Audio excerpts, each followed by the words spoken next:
Welcome to the desert. Not a lot of people know this, but most of Pakistan is desert terrain. In fact, the desert we're standing in, this strip of the third desert, has seen action in a couple of wars which Pakistan has fought with India. India lies just across that border, around 45 to 50 kilometers from there. In fact, Monabao, an Indian outpost, was captured in the 1965 war by Pakistani forces. That was a long time ago. Welcome to the desert. Welcome to nothingness.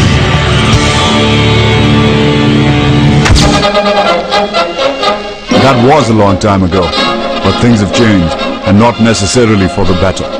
In the 4 wars between them, India and Pakistan have faced off on several fronts, from the heights of Siachen and Kargil, to the valleys of Kashmir, to the plains of the Punjab, to the rice paddies of Bengal.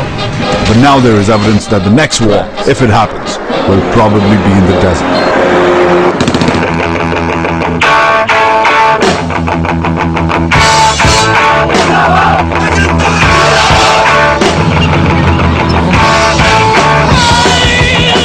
The new Indian war doctrine is indicative of that projection. Rather than seek to deliver a major blow to Pakistani forces, as was dictated by India's previously dominant Sundarji doctrine, the stated objective of this new strategy, titled Cold Start, is to make shallow territorial gains in southern Pakistan that its designers claim could be used in post-conflict negotiations to extract concessions from Islamabad. The Indian military has conducted at least 5 different joint exercises in the Punjab and Rajasthan region since the doctrine was announced. In a nod to Cold Start, the Indians have claimed that the principal aim of these operations has been to examine their military's ability to defeat an enemy by causing psychological collapse through the use of preemption, dislocation and disruption. In fact, Exercise Ashwamedh was described by the Conservative Times of India as a test of the country's new proactive war strategy. Even the setup of the new Southwestern Command in Jaipur is widely perceived as indication of the Indians taking steps towards what the military calls cold starting Pakistan. Pakistan's military says it has developed and tested an adequate response to Cold Start, which involves taking the battle to the attacking army's territory. In its initial form, known as the Baig Doctrine, it talked in terms of offensive defense. While this would form part of the major operations, which remain classified, the army has also tried to perfect what are called minor ops. These are small-scale, behind-enemy line operations meant to harass the enemy and inflict maximum casualties, compelling enemy forces to stand down offensive troops and redeploy them for defensive positions. As far as minor operations are concerned, this is very much part of the conventional operations, and minor operations are very important for any of the conventional operations. These are the operations which are aimed at going behind the enemy lines and conducting an operation behind enemy lines. It has specific purposes. You can gain information about the enemy, you can harass the enemy, you can inflict maximum casualties and ensure that the enemy is compelled to employ maximum troops as far as their own protection is concerned. That is why you minimize the troops who are confronting you, and thereby you can achieve your aim successfully. One such minor operation is the raid. In this exercise, the goal is to conduct an intelligence gathering raid on an enemy base. Because the enemy could be present in large numbers, this is a platoon level operation headed by a lieutenant. As the platoon commander, it is the job of the lieutenant to conduct the entire operation. The approach in has to be measured, calibrated and quiet. Stealth is key. Using the terrain to limit his detection, the platoon scout is a key player and has a pivotal role. He is in the lead and is equipped with a communication device to contact the lieutenant to advise on further movement. Not only is he assigned with scoping out enemy sentries, but also incapacitating them.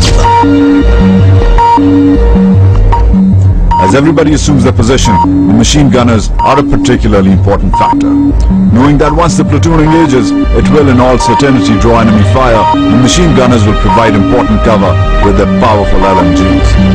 The action begins.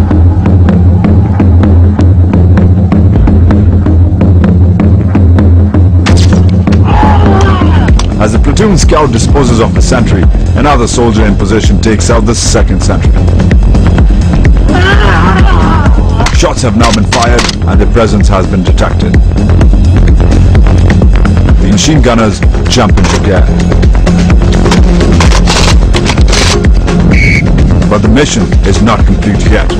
This is an intelligence gathering raid and enemy maps have to be captured.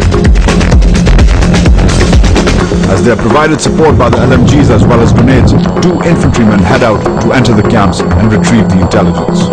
One of them goes for the maps. The other one sets a fuse to destroy the campsite. The lieutenant sounds the fallback. More grenades help cover the fallback, as do the machine gunners. The exit is quick.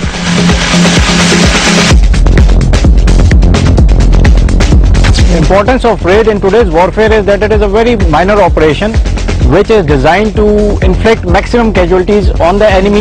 The basic purpose is to harass the enemy and to choke his responses to our operations. Whatsoever major operations we undertake, to inflict casualties as well as damage enemy to that extent that he is not able to counter our major operations.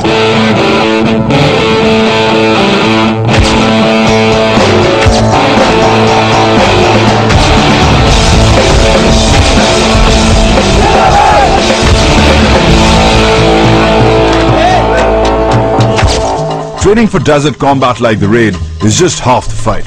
Surviving the unforgiving elements and negotiating the terrain for operations is as critical. What do the men and officers in charge of running and implementing desert operations find challenging about negotiating the hazards of the arid terrain? The desert, of course, as we all know, is extremely desolate.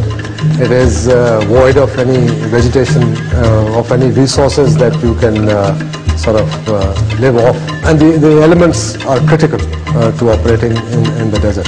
It's extremely hot, as you can imagine. It's extremely windy, and then all these things and the terrain itself adds up to difficulties of operating in the desert. But that is a general talking from the vantage point of a Corps headquarters. How do the men on the ground handle desert ops? As an infantryman, basically I need to know about the terrain. So in the terrain we have no water resources physically, or you can say virtually no water resources. The water resources that are available are brackish. They cannot be consumed as water. We cannot take bath from that, and we cannot use even for cleaning or cooling down of the vehicles. Moreover, we need to learn about the plants that are in this area. Most of them are poisonous. And then the third thing is the animals of this area that are also very poisonous, and we need to know about them. The basic thing in desert is surviving. It's all about surviving, and then if you are survived in the desert, then you can kill your enemy. The main difficulties which we face in the desert terrain are trafficability. First of all, since the area is all sandy, trafficability or movement is difficult. Then we are handicapped in terms of the logistic support, in terms of water resources. So the operations in the desert become more difficult than the normal terrain.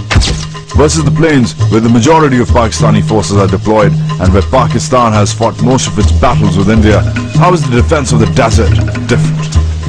The defense of the desert